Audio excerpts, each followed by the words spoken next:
चलिए हम लोग प्रीवियस वीडियो में पढ़ चुके हैं किसके किसके बारे में, बेसिक गेट्स के बारे में, यूनिवर्सल गेट के बारे में। अब कुछ क्वेश्चंस देखते हैं, कुछ थ्योरी देखते हैं कि क्या है। देखिए, single input of NAND gate और NOT gate is NOT gate. अगर किसी भी नैंड गेट में सिंगल इनपुट देते हैं और नॉट गेट में सिंगल इनपुट देते हैं तो कैसा काम करेगा, नॉट गेट के जैसा। जैसे देखिए, ये मेरा कैसा गेट है, ये देख लीजिए, ये मेरा नैंड गेट है, ठीक है। नैंड गेट में सिर्फ ए इनपुट दिए थे, अगर दो इनपुट रहता था तो दोनों मल्टीप्लाई होता था, मल्टीप्लाई के ऊपर कंप्लीमेंट आता था, फिर बाद में ये ए इंटू ए ही रहेगा, ए का कंप्लीमेंट आ जाएगा। तो नैंड गेट में अगर सिंगल इनपुट दिए तो क्या आ जाएगा, उसका कंप्लीमेंट आ जा रहा है। इसका मतलब ये कैसा काम कर रहा है, नोट गेट के जैसा, क्योंकि हम लोग जानते हैं कि ए इंटू ए अगर करेंगे ए डॉट ए तो ए ही के बराबर आएगा। दूसरी बात है और गेट। और गेट में अगर सिंगल इनपुट देंगे तो भी ये नोट गेट का ही काम करेगा। नोट गेट का मतलब क्या था कि ए अगर इनपुट दे रहे हैं, नोट गेट का मतलब क्या है, ए इनपुट दे रहे हैं तो ए का कंप्लीमेंट आ रहा है ना, ए इनपुट दे रहे हैं तो ए का कंप्लीमेंट आ रहा है, ये होता है नोट गेट, ठीक है। जीरो दे रहे हैं तो वन आ रहा है, वन दे रहे हैं तो जीरो आ रहा है। अब देखिए यहां पर क्या है कि और गेट में, और गेट नहीं है, नोर गेट है। ये क्या है, नोर गेट, ये है आपका नोर गेट। तो नोर गेट में अगर सिंगल इनपुट दे रहे हैं तो ये क्या करता है, नोर गेट में पहले प्लस करता था, फिर उसके ऊपर कंप्लीमेंट करता था। तो ए प्लस ए मतलब ए और ए जोड़ेंगे तो ए ही आएगा, और उसके ऊपर कंप्लीमेंट लगाओ तो कंप्लीमेंट आएगा। तो आउटपुट मेरा क्या आ गया, नोट आ गया। ए दिए, ए का कंप्लीमेंट आ गया। कैसा काम किया ये सर्किट, नोट गेट का। तो सिंगल इनपुट चाहे नैंड गेट का हो या नोर गेट का हो, कैसा काम करेगा, नोट गेट के जैसा। अब कुछ देखिए क्वेश्चंस है कि what operations is performed by the circuit. ये सर्किट दिया हुआ है, क्या कौन सा ऑपरेशंस करेगा, एंड का ऑपरेशन कर रहा है या और का ऑपरेशन कर रहा है या नॉर का ऑपरेशन कर रहा है या नैंड का ऑपरेशन कर रहा है। तो इस तरह से क्वेश्चंस आपके एग्जाम में पूछा जाएगा, तो आपको बताना है कि कैसा ऑपरेशन कर रहा है। तो चलिए देखते हैं। सबसे पहले सिंबल देखते हैं, ये कैसा सिंबल है, ये आपका नोर गेट का सिंबल है, ठीक है। सिंगल इनपुट है तो ये क्या देगा आउटपुट, ए का कंप्लीमेंट। ये भी कैसा सिंबल है, देखिए नोर गेट का सिंबल है, और ये कैसा देगा आउटपुट, बी का कंप्लीमेंट। जो देता है उसी का कंप्लीमेंट। अभी बताया नोर गेट में अगर सिंगल इनपुट रहेगा तो उसका कंप्लीमेंट दे देगा। ये कैसा गेट है, नोर गेट। ये कैसा गेट है, NAND gate, NAND, NAND gate, ठीक, सिंगल इनपुट में। अब ये दोनों का कंप्लीमेंट हो गया। और ये कैसा इनपुट है, ये कैसा गेट है, ये गेट जो लगा हुआ है, तो ये गेट लगा हुआ है नोर गेट का। अब नोर गेट क्या देता है, तो नोर गेट देता है क्या कि जो इनपुट आ रहा है उसका पहले प्लस करेगा। तो इनपुट क्या आया, ए बार बी बार, इसका प्लस किया और उसके ऊपर नोर लगा हुआ है तो उसका कंप्लीमेंट दे दिया, ठीक है। अब जब हम लोग इसको तोड़ते हैं by De Morgan's law, De Morgan's law क्या बोल रहा था आपको पता ही होना चाहिए। अच्छा तोड़ लेते हैं। जैसे डिमॉर्गन्स लॉ में क्या बोलता है, प्लस वाला इनटू में कन्वर्ट हो जाएगा और उसके ऊपर चला जाएगा। तो ए का बार था, ये ऊपर वाला कंप्लीमेंट तोड़े तो इस पे भी आ गया डॉट, बी का बार और उसके वाला डॉट। तो ए का डबल बार बार करेंगे तो ए ही आ जाएगा, और बी का डबल कंप्लीमेंट करेंगे तो बी ही आ जाएगा। बार बोले या कंप्लीमेंट बोले, तो ए का डबल बार अगर कंप्लीमेंट करेंगे तो ए ही आ जाएगा, बी का डबल बार कंप्लीमेंट करेंगे तो ए ही बी ही आ जाएगा।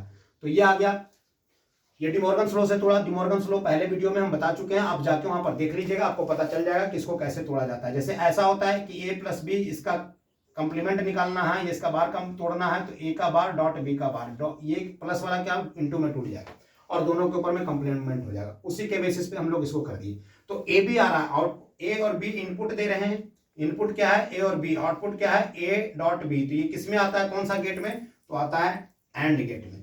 तो ये एंड गेट का है, जिसका ऑप्शन होगा क्या, एंड गेट। ये जो परफॉर्म कर रहा है सर्किट ऑपरेशन कैसा कर रहा है, एंड गेट की तरह, ठीक है। चलिए देखिए, एक बहुत ही बेहतरीन क्वेश्चन है जो जेईई मेंस में पूछा जाता है। ये आपको क्या दिया हुआ सो पहले समझेंगे। A logic gate circuit has two inputs A and B and output Y. The voltage waveform of A and B, A B and Y are shown below. आपका वोल्टेज वेवफॉर्म ए और बी और Y का output का दिया हुआ है। देखिए input है ए और बी, आउटपुट है वाई। आपसे क्या पूछा है कि the logic gate circuit is, मतलब इसके बेसिस पे and gate, or gate, NOR gate और नैंड गेट, कौन सा गेट को ये रिप्रेजेंट करेगा, इनपुट और ये आउटपुट, वो आपको बताना है। तो ये बहुत इजी है, इसको समझने के लिए हम लोग समझिए कि कैसे इसको हम लोग बनाएंगे। तो सबसे पहले देखिए इनपुट में क्या है, अगर ये लो दिया हुआ है, ये वेवफॉर्म ऐसे नीचे दिया हुआ है तो इसको जीरो मतलब है, और ये हाई मतलब 1 है, लो मतलब 0 है, हाई मतलब 1 है, लो मतलब 0 है, हाई मतलब 1 है। लो मतलब क्या है, 0 है, ये दिया हुआ है, ये चीज आप नोट कर लीजिएगा, मार्क कर लीजिएगा। अब बी में भी क्या है, यहां पर 0 है इनपुट में, यहां पर क्या है 1 है, यहां पर भी क्या है 1 है, यहां पर 0 है, यहां पर भी 0 है, यहां पे 1 है और यहां पे 0 है। आउटपुट में क्या आ रहा है, ये आ रहा है 0, फिर 1, फिर 0, फिर 0, फिर 0, फिर 1 और फिर 0। तो जो भी नीचे दिया हुआ है, जैसे इसके डॉटेड लाइन हम लोग खींच लेंगे, यहां से डॉटेड लाइन खींच लेंगे, यहां से डॉटेड लाइन को मिला लेंगे, यहां से डॉटेड लाइन को मिला लेंगे, इससे मिला लेंगे तो आपको पता चल जाएगा कि क्या क्या दिया हुआ है। अब देखिए दोनों इनपुट जब 0 है, मतलब बात समझिएगा, जब दोनों इनपुट 0 है, ए और बी,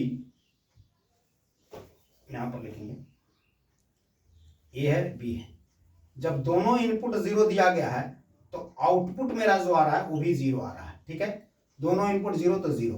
अब देखिए दोनों इनपुट जब 1 दिया हुआ है, A is equal to 1, B is equal to 1, तब आउटपुट क्या आ रहा, 1 आ रहा, देखिए 1 1 1।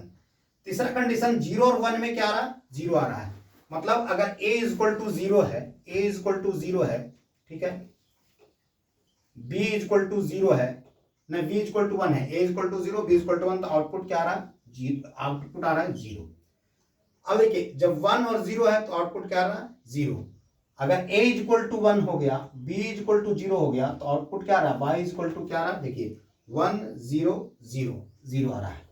अब सारा कंडीशन लगभग हमको मिल गया, दोनों 0 है तो आउटपुट क्या है, 0 है, दोनों 1 है तो आउटपुट क्या है, 1 है, एक 0 और एक 1 है तो आउटपुट 0 है, और एक 1 और एक 0 है तो आउटपुट 0 है। तो ये कौन कंडीशन होता है, ये both the input will be high then output will be high, ये सिर्फ और सिर्फ एंड गेट में होता है।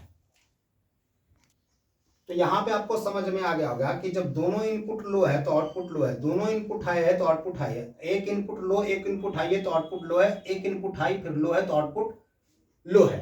इसका मतलब है ये कैसा ट्रूथ टेबल दे रहा है, ट्रूथ टेबल देख सकते हैं कि दोनों 0 पे आउटपुट क्या दे रहा है, दोनों 0 1 पे आउटपुट दे रहा है 1, और दोनों 1 पे आउटपुट दे रहा है, दोनों 0 0 पे आउटपुट दे रहा है 0, और दोनों 1 पे आउटपुट दे रहा है 1, और फिर देखिए 0 और 1 पे आउटपुट दे रहा है 0, और 1 और 0 पे आउटपुट दे रहा है क्या, 0। तो ये कौन सा गेट है, ए बी और वाई, ये आउटपुट आ रहा है, ये होता है आपका एंड गेट। एंड गेट में क्या होता है, A dot B, and gate में आउटपुट क्या देता है, ए डॉट बी। तो ए डॉट बी इन दोनों को मल्टीप्लाई करेंगे तो 0, इन दोनों को मल्टीप्लाई करेंगे तो 1, और 0 और 1 मल्टीप्लाई करेंगे तो 0, 1 और 0 मल्टीप्लाई करेंगे तो 0। तो ये बात आपको क्लियर पता हो गया होगा कि इस तरह के अगर वेवफॉर्म आपको दे दे, वोल्टेज का वेवफॉर्म, तो आप बता सकते हैं कि कौन सा गेट है, एंड गेट है, और गेट है, नॉर गेट है या नैंड गेट है, ठीक है। और इस तरह से जेईई मेंस में अक्सर क्वेश्चंस आता है आपको वेवफॉर्म दे करके, तो इससे आप ट्राई कीजिएगा। नेक्स्ट वीडियो हम लोग अपलोड करेंगे जिसमें जेईई मेंस का और भी क्वेश्चंस रहेगा। Okay, thank you.